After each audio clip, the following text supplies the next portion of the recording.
Number 10. Zombie Spider-Man. A Scary Alternates list is of course never complete without a trip to the Marvel Zombieverse. This series examines a world where all your favorite superheroes become infected and transform into ravenous zombies. A warning, only visit this part of the multiverse if you have an ironclad stomach and if you are a fan of gore. Even being a horror fan myself, I find it challenging to visit this universe as often as I need to do here at Top 10 Nerd. In this Marvel Zombieverse, Peter does not become a zombie right away, but when he does, he ends up devouring both MJ and Aunt May. This version of Spider-Man also saw him break and purposefully tear off limbs and shoot veins out of his arms as a substitute for webbing.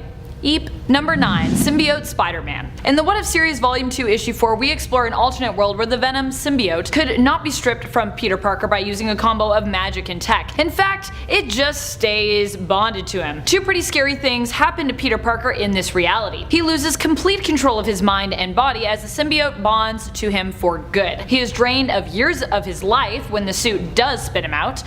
And when the symbiote does choose to relinquish Parker, it is only to possess Hulk, creating an even bigger, meaner, and greener problem. Did I mention that this alternate version of Spidey is also strong enough to take on the Hulk and even make him scared? Ultimate Symbiote Spider-Man is like scary strong. Number 8. Spiders-Man. We get this version of Spider-Man from the Vault of Spiders series. It introduces us to an alternate version of Spider-Man who was seemingly still with Gwen Stacy until an accident caused him to undergo a transformation. You may have guessed it from his name, but yes, he is a man made of spiders, which he believed somehow absorbed and withheld his consciousness after the accident, which he assumes actually caused his death. There is no Peter Parker, there is only spiders and the imprint he left on them. Number 7. Webslinger. In the series Avatar's The Covenant of the Shield, we see Peter's story told as though it were some gruesome fairy tale. Once a young boy fascinated with spiders, he ventured to the Webwood to learn all he could about them from a witch who resided there, known as the Widow of the Web. She granted him spider-like abilities with her teachings, but warned him not to use his abilities for his own interest. Don't do it. When the youth sees his abilities to protect his uncle from a thief, he is punished by the witch, transformed into a spider-like creature and burdened with protecting those in the forest, despite the fact that his form now terrifies all who live to see it.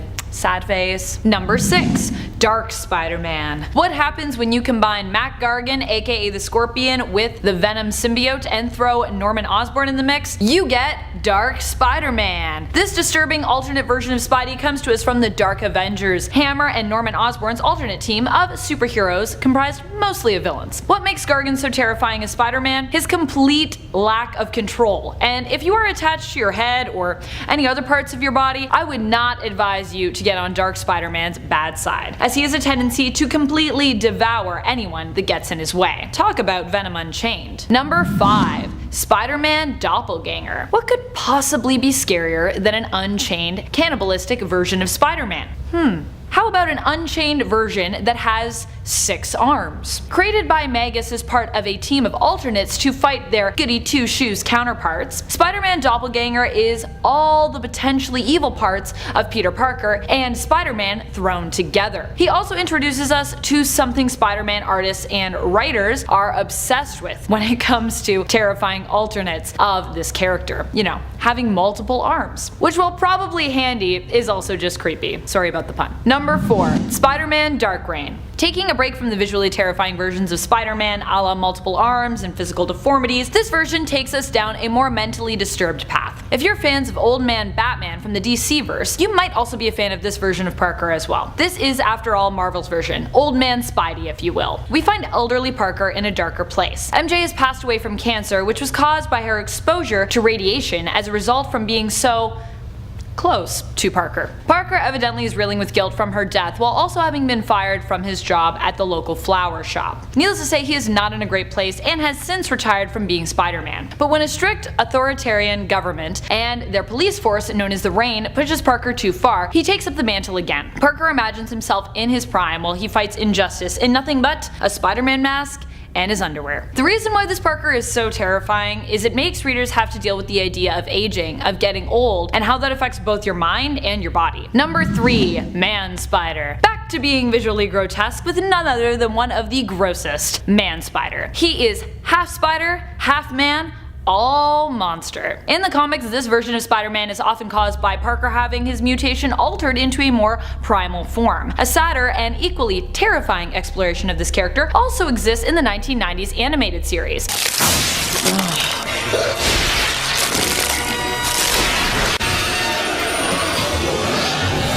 After being bitten by a radioactive spider, Parker continues to mutate into Man-Spider, the monstrous version of the standard Spider-Man. What makes this version of him even worse? Poor Parker actually keeps some of his memories and emotive responses, reaching out to his loved ones only to have them flee in terror. Poor Man-Spider. He just wants to be loved. Number 2. Spider-Carnage. Continuing with my love of the 1990s Spider-Man animated series, another scary alternate also lives there. Coming from the alternate Earth of 98311, this Spider-Man has a bit of a convoluted origin story. Spider-Carnage is one of 2 versions of Spider-Man who exist after Spider-Man is cloned. To begin with, this Spider-Man alternate already had an even more tragic life, losing both Uncle Ben and Aunt May. As a result, one of the versions bonds with the Carnage symbiote and goes on a murderous rampage, and hence Spider-Carnage is born.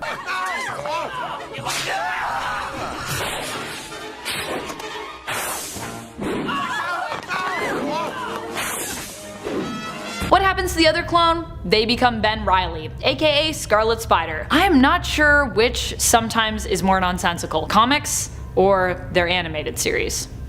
Number 1. PATTON Parnell. If you're not afraid of things that go bump in the night, you're about to be. This alternate is truly something out of a nightmare. It combines both grotesque, visual, and mental spooky stimuli all in one neat, gross package. This alternate comes to us from the Edge of Spider-Verse series. PATTON Parnell was a mostly harmless, creepy science nerd living with his abusive Uncle Ted and crushing/spying on his next door neighbor Sarah Jane. Until one day he was bitten by a radioactive spider. This gave him an enhanced sense of smell, the ability to shoot webs, and obsessive bloodlust. Parnell transformed into something more terrifying than Man-Spider, though he does have a similar look. Multiple eyes, multiple arms, multiple legs, and pincers to boot. The thing that makes him the most scary is not only is he a murderer kidnapping other teens and devouring them, but he can also lay eggs inside people. Eek! Coming in at number 10, we have the android clone known as Time Spinner. Very early on in Spider-Man's career, just when he was first getting to know the Avengers, the time-traveling villain Kang the Conqueror sought to use the up-and-coming hero as a way to destroy Earth's mightiest heroes once and for all. Creating a perfect robot replica of Spider-Man known as Time Spinner, this android was able to fool the Avengers into splitting up and was able to capture them one by one, seemingly capable of all the same feats as the real Spider-Man, but with a metallic body to match. Luckily for the Avengers, the real Spider-Man eventually caught wind of Kang's plan and showed up just in time to send the robot packing. But still, an android Peter Parker that can fool even the Avengers, that's some pretty messed up stuff. In at 9, Lizard Spider-Man. The story of the Spider Lizard has its first origins going back in Amazing Spider-Man Volume 1, number 164, when Dr. Curt Connors creates an Enervator device to keep Spider-Man alive after Kingpin stole the Webslinger's life force using a Vita Drain machine. Subsequently, in Spectacular Spider-Man Volume 1, number 32, Dr. Connors experiments further with the Enervator and accidentally creates the monster known as Iguana. Connors uses the Enervator on himself in order to become the Lizard and defeat Iguana, but that doesn't turn out exactly as planned, of course, because it's the friggin' Lizard, and Spider-Man has to come to the rescue. All of this comes back into relevance in Spider-Man Volume 1, number 39, where Dr. Connors persuades Spider-Man to swing by his laboratory for a checkup. It is clear that Spider-Man's mood is still being negatively affected by his earlier exposures to this machine. So in that same issue, Spider-Man faces the scourge of the Schizoid Man. The mental stresses of this battle are too much for his enervated system to handle, and a terrible transformation is triggered. So Spider-Man becomes Spider-Lizard. And I think we all know why that's a scary thing. Coming in at number 8, we have none other than the Assassin Spider-Man of Earth 8351. Over the years, Spider-Man's had many different kinds of web shooters, from homemade mechanical ones to the biological ones of the Sam Raimi films, but this is probably the only version of Spider-Man where the web shooter is literally just a gun. Yes, believe it or not, there's a Spider-Man that just shoots people instead of web slinging. Having abandoned New York in his own universe to become an international assassin alongside Wolverine following a disastrous misadventure throughout Europe, this Spider-Man has entirely given up on the great responsibility part of his mantra, only aiding the other Spider-Men against multiversal threats whenever his own reality and way of life are in danger. And it's 7, Doppelganger. Introduced in Infinity War #1, Doppelganger was an evil, near-minded duplicate of Spider-Man that was created by Magus during the battle known as the Infinity War. The 6-armed creature was one of many doppelgangers created by Magus using Anthropomorpho's M bodies during this conflict. Although the Doppelganger was killed during the Infinity War by Hobgoblin, he was mysteriously revived by the Demogoblin.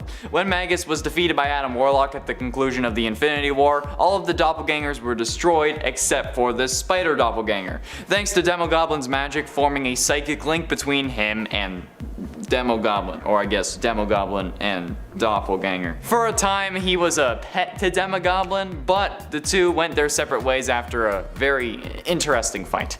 Doppelganger later joined up with Carnage, Shriek, Carrion, and Demogoblin during the infamous Maximum Carnage killing spree, and in the process she became a sort of adopted mother to Doppelganger, which made him even more dangerous. So, no thanks. Coming in at number 6, we have The Other.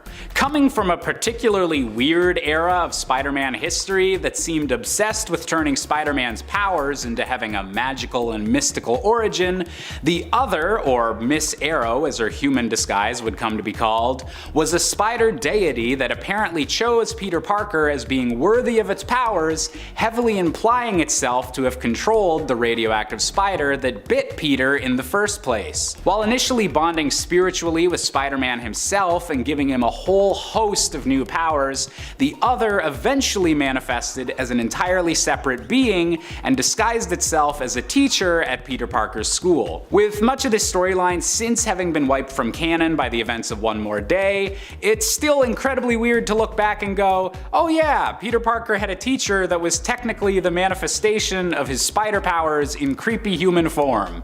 Totally normal. Halfway through into number 5, Dark Spider-Man. When Matt Gargan was the host of the Venom symbiote, Norman Osborn gave Venom a medication that reset the symbiote to the size it was when it originally possessed Spider-Man. However, the symbiote resumed its feral traits whenever Venom was attacking an enemy.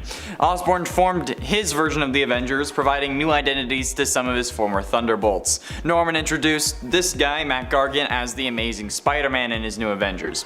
During the Dark Avengers' first mission against Morgan Le Fay, Morgan's magic affected Venom, causing him to lose and gain control of himself randomly. Venom bit Ares and fought Hawkeye, which in this case was Bullseye, and after Morgan was defeated, Hawkeye promised to kill Mac one day for trying to eat him while he was under Morgan's control.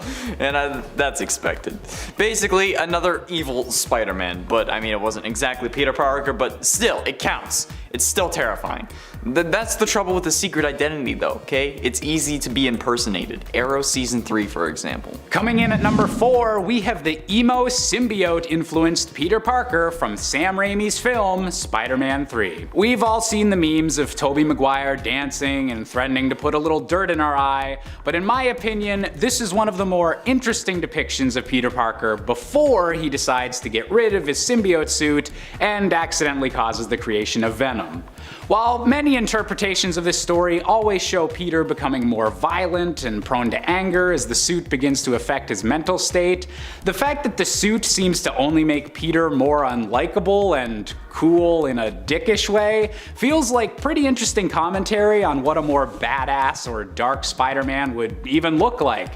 Even if out of context or combined with the movie's other problems, it can come across as pretty laughable. But hey, those dance moves still count as pretty scary scary, right? Can 100% confirm that was definitely scary. Getting close to the end, in at number 3, Imperfect Spider-Man. In 2005, a fighting game called Marvel's Nemesis Rise of the Imperfects was released, and it didn't do all that well. But it did lead to an actually decent tie-in miniseries, written by Greg Pak and drawn by Renato Arlem. In the prequel series, we saw Spider-Man, Thing, Wolverine, and Elektra be captured and injected with a illicit substance developed by an alien scientist that corrupted them into bloodthirsty killers. Well, I mean, like, Wolverine was already halfway there, but it was the biggest change for Spider-Man. The substance turned Spider-Man and the other heroes violent and brutal, eagerly fighting in an arena in gladiatorial combat. I mean, it didn't last long before Spider-Man was able to fight off this drug and escape, leading to him fighting the rest of the Imperfects, but hey, he had been affected by this substance and he became bloodthirsty, okay? A bloodthirsty Spider-Man is pretty scary, but kinda cool. Coming in at number 2, we have PATTON Parnell, with possibly the grossest use of Spider-Man's powers ever. In a twisted alternate universe where a young man named PATTON Parnell is bitten by a radioactive spider, instead of becoming a superhero, PATTON becomes a complete monster. Instead of being inspired by the death of his Uncle Ben, this version of Spidey captures, webs up, and eats his cruel Uncle Ted, and even implants spider eggs within the neck of the girl he supposedly loves, Sarah Jane. All in all, PATTON Parnell is a tragic horror movie villain of a character, and one we definitely don't want visiting the main Marvel universe and planting eggs anytime soon. And finally, in number 1, the Spider. Spider was a red-headed Peter Parker, a mass murderer who merged with a spider symbiote. As a sociopath who liked hurting people, Peter had a sense of humor akin to Deadpool. In the course of his criminal career, he was sentenced to 67 consecutive life sentences by a jury. So basically, he's Cletus Cassidy but Peter Parker. He was drafted by the Time Breakers into Weapon X, and he replaced Daredevil after it was presumed the Time Breakers had sent him back home. When Hyperion of Earth 4023 became a member and the de facto leader of Weapon X, Spider joined him in his case to conquer multiple realities. Because of course he did. Every bad version of Peter Parker wants to conquer multiple Earths.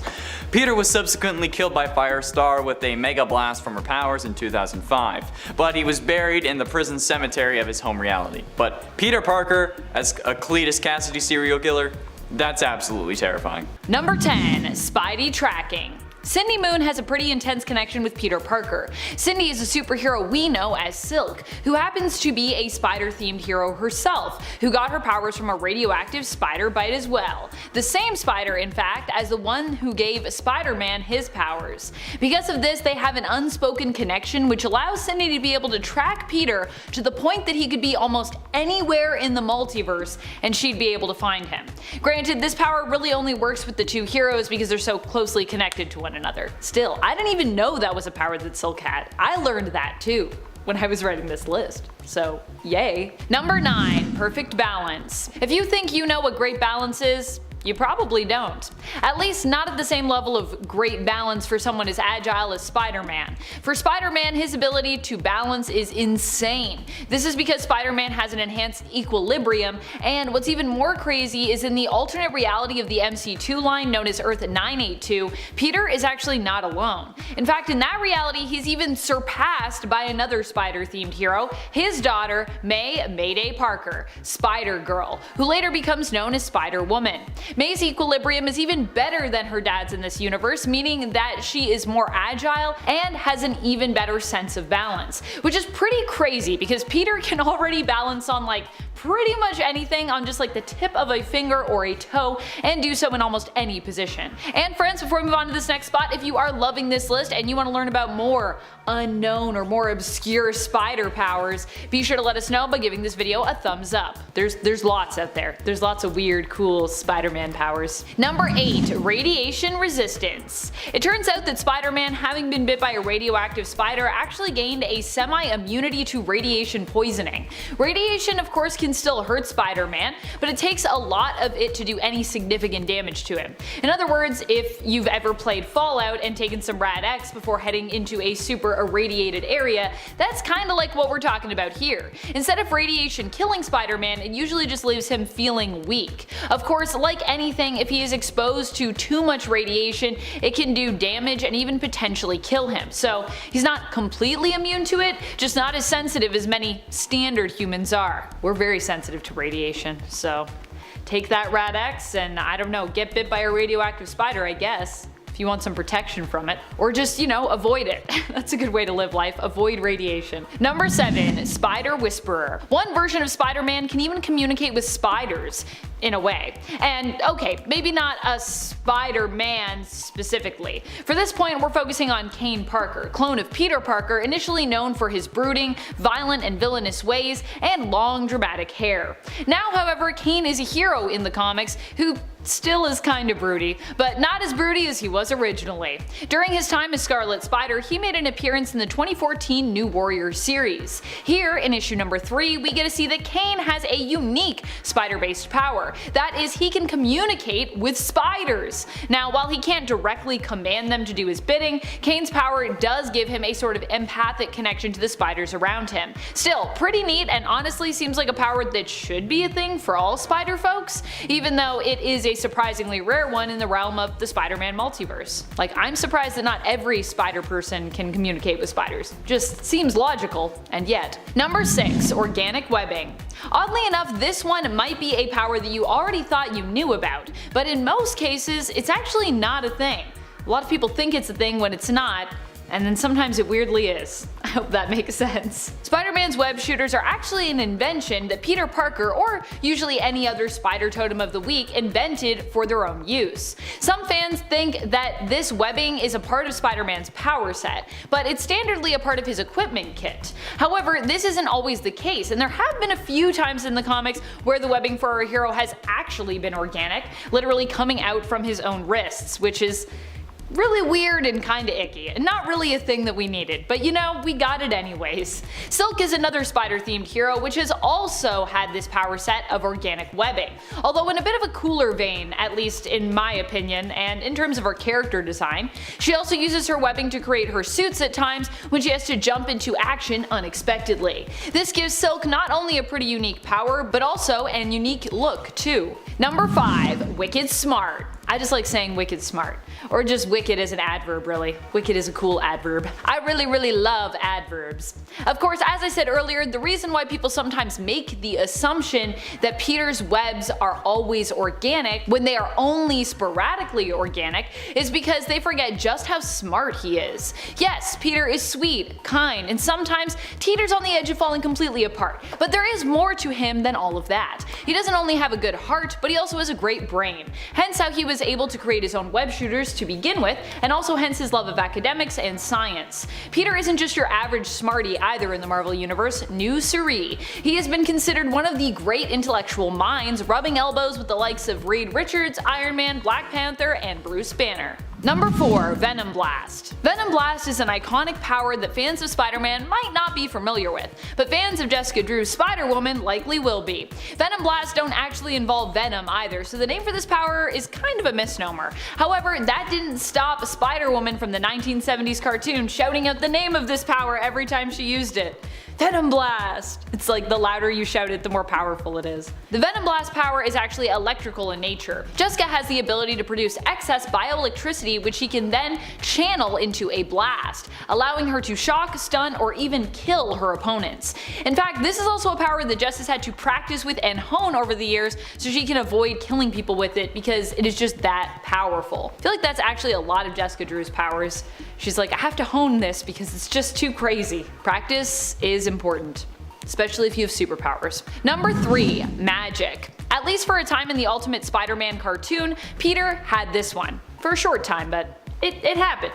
He actually was given the Eye of Agamotto by Doctor Strange for a time and ended up possessing temporarily all the powers of the Sorcerer Supreme. In the Ultimate Spider-Man animated series, Peter also kind of trains with Doctor Strange, or at least hangs out with him, and he gets some immunity to magic from his time spent with the famed sorcerer. Granted, the magic that Peter has in this series is temporary, but it should also be noted that Spider-Man's origin was actually tweaked in the decade leading up to the Spider-Verse event in the comics, making him actually more mystical just as a character in the main continuity of 616. We learned that Spider-Man's origins weren't only based in the realm of science, but that the bite that he suffered from that radioactive spider was also somewhat fated, and was considered a gift from the spider, or more specifically the Other, which is kind of the spider, the great spider being that Spider-Man is attached to, turning Spider-Man into one of many spider totems throughout the Marvel Universe. Totems are basically figures throughout the Marvel Universe who are connected in a supernatural way to the spirit of an animal. In Spider Totem's case, it's spiders. Number 2. Venom Punch. Okay, so maybe you know about Jessica Drew's Venom Blast, but did you know that Spider-Man is also capable of emitting bioelectricity powers himself? Miles Morales' Spider-Man also possesses the power to channel his excess bioelectricity into blasts and shocking beams of concussive energy, but he also has another unique power he can pull off using his extra stores of bioelectricity. That would be his Venom Punch. Miles the Spider-Man can actually channel his bioelectricity into his punches, basically supercharging them. So not only are you feeling the pain of that super strong punch, because he's also got super strength, but also the pain from electric fists if you get hit by him. Honestly, Miles is probably one of the wildest power sets of all the Spider folks around. He's got lots of cool unique powers and is like crazy OP. Just another reason to love Miles Morales. Number 1. Pheromone powers. Jessica Drew actually possesses these powers, although we might sometimes forget about them. They don't come up very often, and I think that's kind of because Jessica likes to use them sparingly. They are kind of weird powers. Also, it's hard to write powers like these without the issue of consent coming up. They do kind of inherently seem to lend better to villains than heroes because of that. However, one of my favorite moments when it comes to Jessica Drew's, aka Spider-Woman's, use of these powers is when she partnered with the Hulk and used them to help control and calm him, helping to combat his tendency to rage and hone that in. She proved that she could help take control of the Hulk by influencing him to make her a sandwich, which is pretty harmless and just kind of funny. Also, Jessica kind of shot herself in the foot with that one because the Hulk making a sandwich it's gonna be a bit of a mess of a sandwich. But he tried, he did his best. It was still a good sandwich, Hulk. I give it a thumbs up. And it's 10 Superior Spider-Man. Superior Spider-Man is actually Otto Octavius, who prior to the Superior Spider-Man storyline had brain swapped with Peter. Yet a piece of Peter still remained in his own body and didn't die in Otto's body, which ended up convincing Otto to be a hero, albeit a darker one. This small bit of Peter that was left in his body was also trying to regain control, for obvious reasons, because a superhero was piloting his bone mech. This small bit of Peter though was at times able to interfere or even control Otto temporarily. One of these moments came in Superior Spider-Man number 8, where there was a device that was capable of wiping Peter from Otto's brain, but to get the actual item, Otto had to perform surgery on a little girl. However, Peter didn't think that Otto was actually able to do it, so he tries to stop Otto from even performing the surgery, but he also didn't want him to get the thing that would wipe him from his brain. Also, Otto did this surgery while having his Spider-Man mask on and an additional face mask. But either way, this version of Spider-Man was definitely more ruthless and willing to kill, since he was still technically a supervillain. And at 9, Kane. The clone that would come to be known as Kane was the Jackal's first attempt at cloning Peter Parker. Initially thought to be a success, Kane eventually became deformed due to a flaw in the cloning process, and he continued to degenerate, and he was left further deformed and mentally unstable.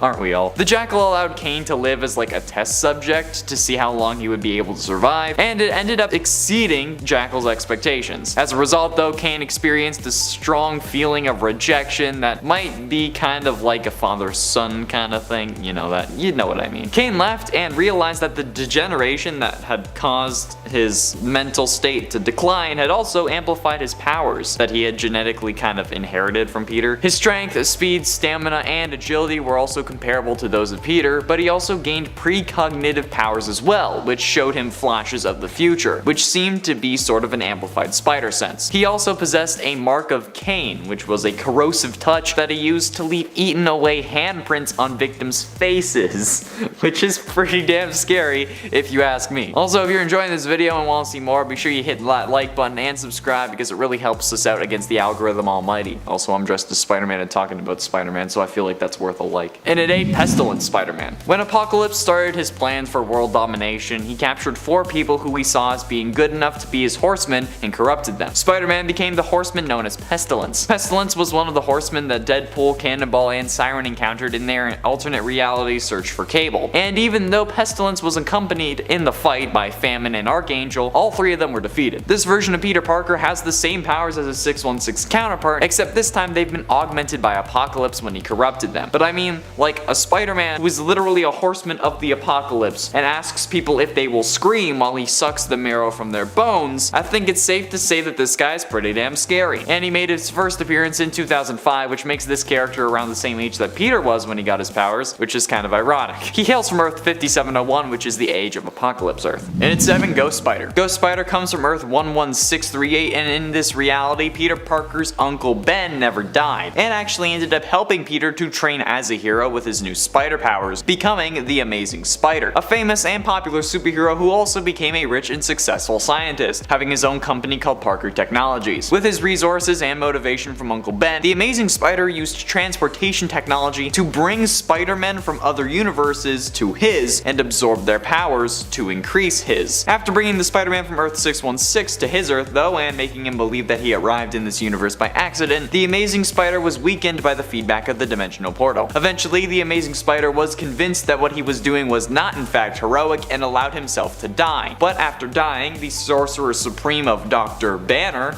infused Peter's spirit that was trapped in hell with the powers of the damned, causing him to become a form of Ghost Rider, calling himself the Ghost Spider. And honestly, this is one of the baddest spider suits of all time. I love it. If I could figure out a way to cosplay this, I would. And it's 6 Zombie Spider-Man. Okay, so technically this is Spider-Man, but it's a zombie version of Spider-Man, but I'm gonna count it anyway, because this is pretty damn messed up, zombie or not. On Earth 2149, an alien plague ends up infecting all superpowered individuals and turns them into zombies. However, it's later revealed that the Necronomicon from the Evil Dead was actually what caused this plague. But after learning that the plague was really bad, since I guess the fact that they were calling it a plague wasn't enough, or the fact that the world had to shut down, so the population wasn't wiped out, Peter ran home to get Aunt May and Mary Jane the hell out of Dodge. But when he got there, we got a good old case of Parker Luck, protagonist syndrome. Boom, zombie spider. He ends up becoming a zombie as soon as he gets home and eats the 2 most important women in his life. He also fractured his jaw before becoming a zombie so he could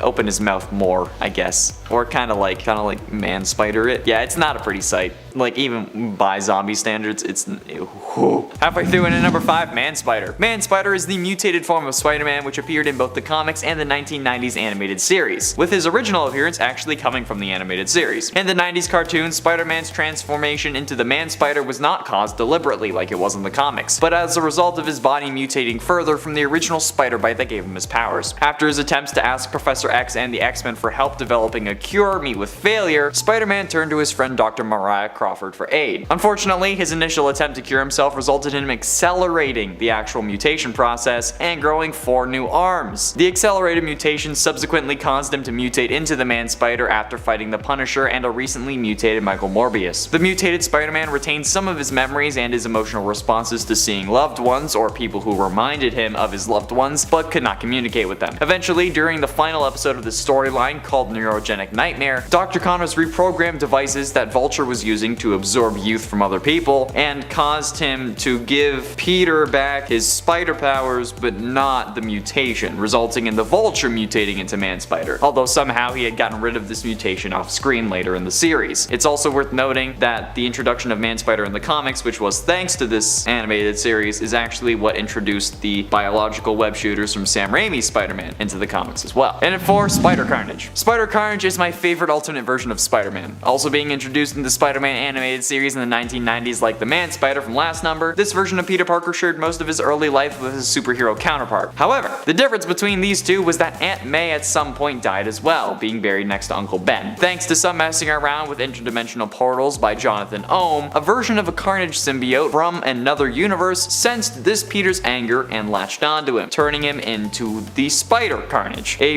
version of Spider-Man with the Carnage symbiote, if you couldn't tell. A villain set on revenge and the destruction of all realities. Spider-CARNAGE is one of the coolest iterations of Spider-Man to date in my opinion, and it's part of the reason I love the 90s cartoon so much. I watch it all the way through just so I can see Spider-CARNAGE at the end. And while there is a version from the comics just called the Spider, which is Spider-Man with the Carnage symbiote, this version wanted to destroy literally everything, so yes please, this is certainly the scarier of the two, just saying. Sorry comic lovers, okay? Look, I like the comics too, but Spider-CARNAGE is definitely worse than the Spider. Getting close to the end at number 3, Patient Zero Spider-Man. After the Punisher accidentally released Survivor 118, a chemical designed to help people adapt to a post-apocalyptic environment, Spider-Man was the first to show symptoms from it after he ate the rhino during a hockey game. The Fantastic Four subdued him shortly afterwards and put him in a cage for experimentation, but Ben Grimm also succumbed to the plague himself and freed Spider-Man from captivity, though the exact reason why he did that is unknown. As he escapes into the city, he briefly fought Wolverine and the Punisher, but soon the world would start to fall apart, and heroes and villains alike would become cannibals, eventually leaving the Punisher as the only hero left to fight them. A turf war erupted among the emerging tribes of cannibals, due in part to the King of Death's manipulations in an attempt to thin the herd, but Spider-Man, now referred to as Patient Zero, was the most successful, and took control of all of Manhattan for his own tribe, while the others left to stake new lands. They had to conquer other places. Especially given the recent world issues though, I think that this is certainly something that I can say a good majority of people are afraid of. Although I bet that there are some survivors on this earth that say Survivor 118, that the Survivor 118 plague is fake.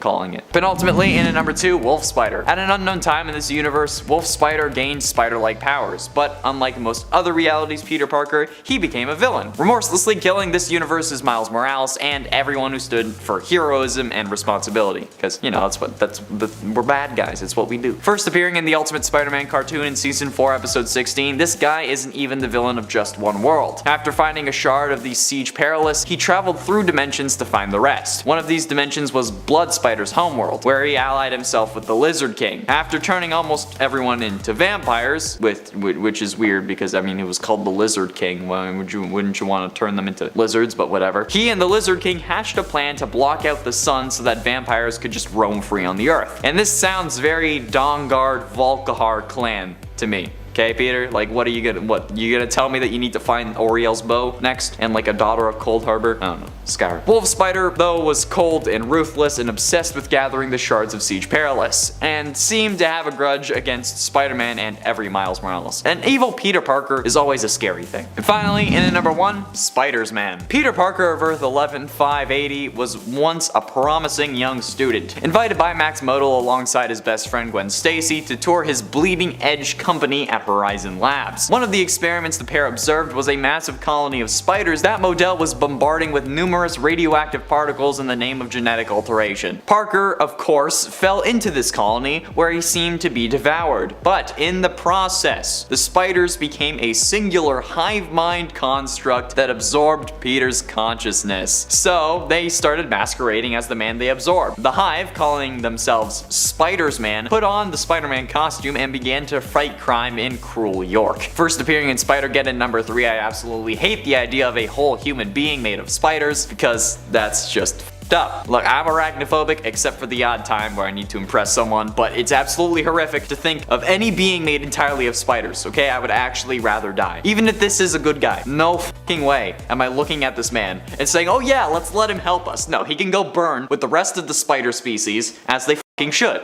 okay?